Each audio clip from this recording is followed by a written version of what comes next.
On my first video on the Darwin Awards, one clever user commented, "The Darwin Award was a prize that, in order to win, you first had to lose." As described by Charles Darwin himself, evolution is, in a nutshell, the survival of the fittest. The best traits survive and get passed on, while weaker, less desirable characteristics are weeded out through a process of natural selection.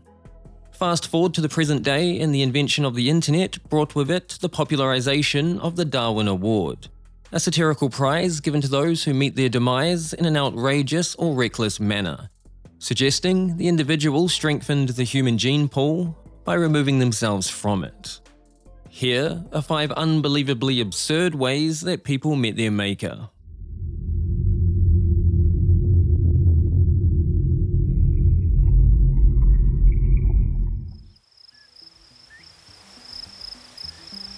With a population of around 300 people, the sleepy town of Waipara, situated around 1 hour north of Christchurch, New Zealand's second largest city, apart from a few wineries and a railway preservation group, is largely uninteresting. However, on the 11th of June 2008, the town made national headlines, albeit for rather absurd reasons. After a day's work in the local vineyard, friends 25-year-old Cole Higginson and 23-year-old Nick Uprichard planned an unscheduled trip to Christchurch. Higginson, the son of former New Zealand All Black rugby player Graham Higginson, was described by a friend as full of life and knuckling down after some scrapes with the law, while his younger friend Nick was a mischievous entertainer to whom no idea seemed too crazy.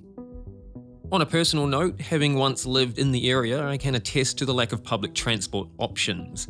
However, the two men had a rather Darwinian plan to cover the 36 miles to Christchurch, which didn't include a bus ticket. At around 11 PM, a freight train travelling from Picton to Christchurch stopped at a siding in Waipara to pass another train moving in the opposite direction. Unbeknownst to the driver, Nick Uprichard and Cole Higginson had just climbed atop one of his wagons to hitch a ride to Christchurch.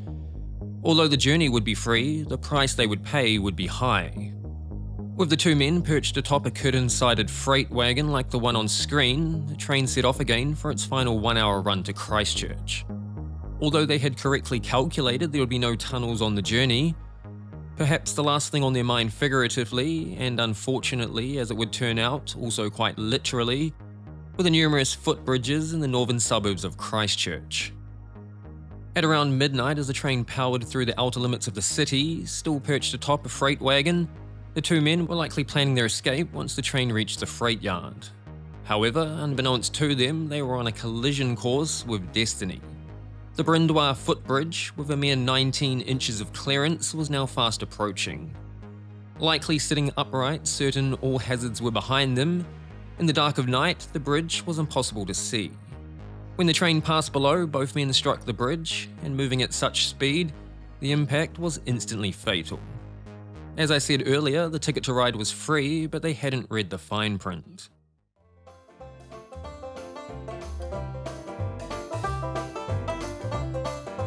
On the night of July 12, 1997, 22-year-old fast food worker Eric Barcia would complete an act that would see him win a Darwin Award in 1997. Of all the stories I've covered, this one is maybe the most bizarre. At around 2 AM on Saturday, July 12, 1997, a local man was walking through Lake Ackerton Park in Fairfax, Virginia. The park would have been, as you'd expect at 2 AM, dead calm and silent, but for the gentle sound of trees rustling in the wind. However, upon leaving the shelter of the trees and entering the clearing near the railway bridge, he saw something that no doubt sent shivers up his spine and caused his heart to skip a beat. There, lying on the pavement below the bridge, was the body of a young man. Attached to the man's leg were several short ropes, running all the way up to the top of the bridge. The police were called to report the incident and arrived on the scene shortly after. It became immediately apparent that the cause of his death was major trauma after what appeared to be an attempt to bungee jump from the 70-foot bridge above. According to Warren Carmichael, a police spokesman for the Fairfax County Police Department, the victim was identified the following day as 22-year-old fast food worker Eric Barcia. Barcia had used several bungee cords with the hooks on the end, tied them together, and with a keen eye for safety, added duct tape for reinforcement. However, even with such meticulous precautions, according to Fairfax Police, Barcia had not considered that with the stretch of the cords, the length of the bungee would become greater than the distance between the bridge and the ground itself. Police concluded that on the night of July 12, 1997, most likely with the intentions of a quick thrill and a good story to tell his friends, Eric A. Barcia drove to Lake Atherton Park, made his way up to the top of the railway bridge, tied one end of his homemade bungee to his foot, the other end to the bridge itself, before jumping headfirst over the side, hitting pavement 70 feet below several seconds later. When speaking to the Washington Post in the days that followed, Eric's grandmother, Lucille Kalinsky of Fredericksburg, Virginia, told the paper she was aghast her grandson would try such a stunt. He was always so smart at school.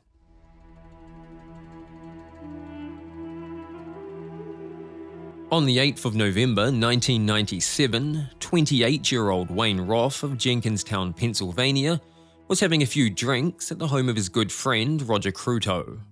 In fact, he'd had rather more than a few drinks, and, according to a coroner's report a few days later, he'd also taken numerous other substances. Anywhere else, this would likely have been fine. However, resting in a tank beside him was his friend's pet cobra. The cobra is a venomous snake known for its hood and potent venom which primarily targets the nervous system, causing paralysis and respiratory failure.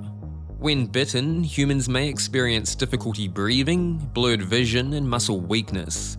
Without prompt medical intervention, a bite from a cobra can often be fatal.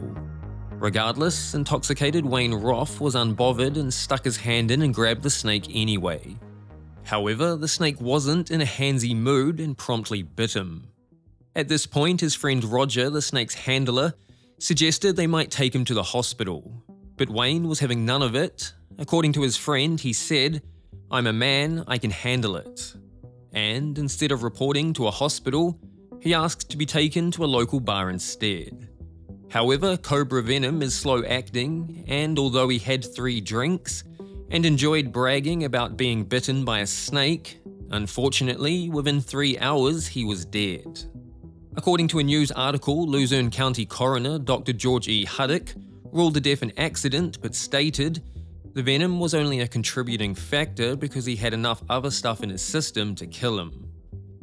For his efforts, he, like Eric Barcia, was voted a Darwin Award winner in 1997.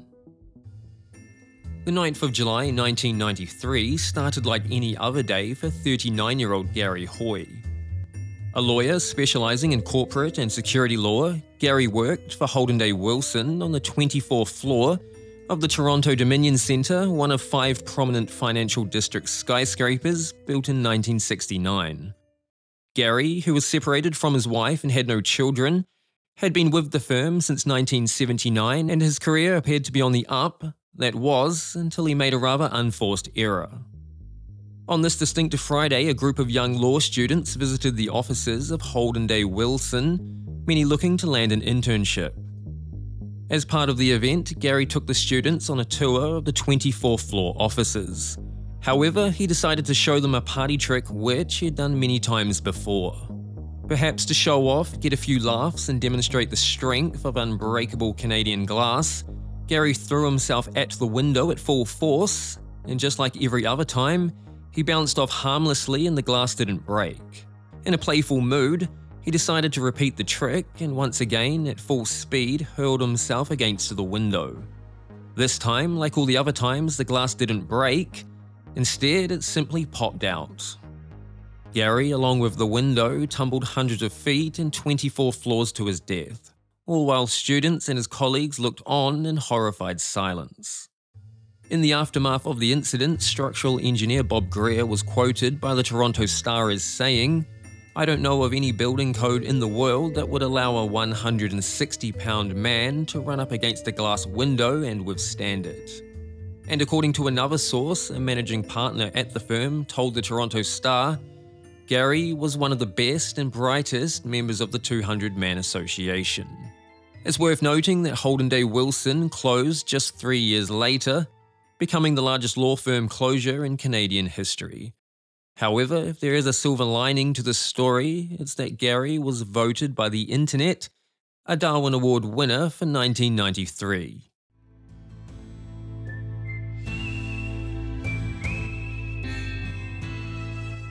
In August of 2011, 27-year-old Joshua Sito of Arizona, in a twist of fate, did something that would make any male cringe at the mere thought of, and cross their legs in solidarity.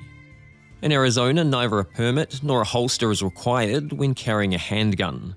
Regardless, a holster might still be a good idea. On an afternoon walk to the food store, Josh had his girlfriend's pink handgun tucked in his trousers without a holster. While doing nothing illegal, perhaps it was still a bad idea. Accidentally pulling the trigger, the gun went off and shot him square in the jewels. After calling 911, the operator advised his girlfriend to put pressure on his wound. Although Josh didn't die, I'm awarding him an honorary Darwin Award because he was likely removed from the gene pool anyway. If you enjoyed today's video, I'd love it if you subscribed and joined me for the next one. To watch another of my Darwin Award videos, you can click the link on screen. And, as always, thanks for watching.